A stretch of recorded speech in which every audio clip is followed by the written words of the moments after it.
Praise the lord. బాగున్నారా? ఈ రోజు మిమ్మల్ని అడగదలుచుకున్నాను, మీరంతా బాగున్నారా? మీ కుటుంబం క్షేమమ్మా? మీ ఇల్లు భద్రంగా ఉందా? మీ ఇల్లు దేవుని సన్నిధితోటి నింపబడి ఉందా? చూడండి, యోబు గ్రంథం 5వ అధ్యాయం 24వ వచనం చెప్తుంది, నీ డేరా క్షేమ నివాసం అని నీకు తెలిసి ఉండును, నీ ఇంటి వస్తువులను నువ్వు లెక్క చూడగా ఏది పోయి ఉండదు. ఈ రోజు మనము అనుకుంటాము ప్రతి విశ్వాసికి అసలు బాధలే ఉండవు, కష్టాలే ఉండవు, నష్టాలే ఉండవు. అది చాలా తప్పైన పద్ధతి. అది వాక్యానుసారమైనది కాదు. ప్రతి విశ్వాసికి ఇంకా అధికమైన వేదనలు ఉంటాయి, కష్టాలు ఉంటాయి. కానీ ఈ రోజు మనము పరీక్షించుకోవాల్సింది ఏంటంటే, నష్టం వెంబడి నష్టం, నష్టం వెంబడి నష్టము, కష్టం వెంబడి కష్టము, అసలు తీరిక లేకుండా, గ్యాప్ లేకుండా ఒకటి తర్వాత ఒకటి అంతకంతకు మేము దిగజారిపోతున్నామే కానీ ముందుకు వెళ్ళట్లేదు.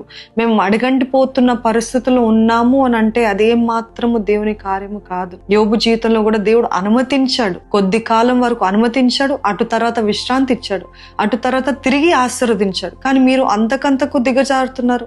అంతకంతకు కుటుంబములో నాశనము, విఫలము, నష్టము, కష్టము, అపాయాలు, తెగులు వెనువెంటనే వస్తున్నాయి. అసలు తీరిక లేదు అని అంటే జ్ఞాపకం ఉంచుకోండి, అది దేవుడిది కాదు కానీ అపవాది కార్యము. అందుకనే భయభక్తులు కలిగిన ఇల్లు, భయభక్తులు కలిగిన కుటుంబము, భయభక్తులు కలిగిన వ్యక్తుల గృహము అంతకంతకు దీవించబడుతుంది, అంతకంతకు ఆశీర్వదించబడుతుంది. అన్ని విషయాలు దేవుని హెచ్చరికలు, దేవుని గద్దింపులు తీసుకుంటూ సరి చేసుకుంటూ, అదే రీతిగా దేవుని వాక్యానుసారమైన బ్రతుకులు, కుటుంబాలు, ఆత్మలో ఎదిగే కుటుంబాలు, వాక్యంలో ఎదిగే కుటుంబాలు ఎప్పుడు కూడా దేవుని కాపుదలు ఉంటదని జ్ఞాపకం ఉంచుకోండి. అంటే మేము ఇది చేస్తేనే కాపుదలు ఉంటుంది, మేము ఇది చేసినా గానీ మాకు కాపుదలు లేదే కాదండి. నేను ఇందాక చెప్పినట్టు కొన్నిసార్లు దేవుడు అనుమతిస్తాడు, కానీ అది ఎక్కువ కాలం ఉండదు, శాశ్వతంగా ఉండదు. అలాగా సర్వనాశనం చేసే దేవుడు కాదు. దేవుడు God is the God of restoration. కానీ మీరు గ్రహించాల్సింది ఏంటిదంటే, నరుల యొక్క అంటే మనుషుల యొక్క కష్టం ఆశీర్వాదం ఇవ్వదు, కానీ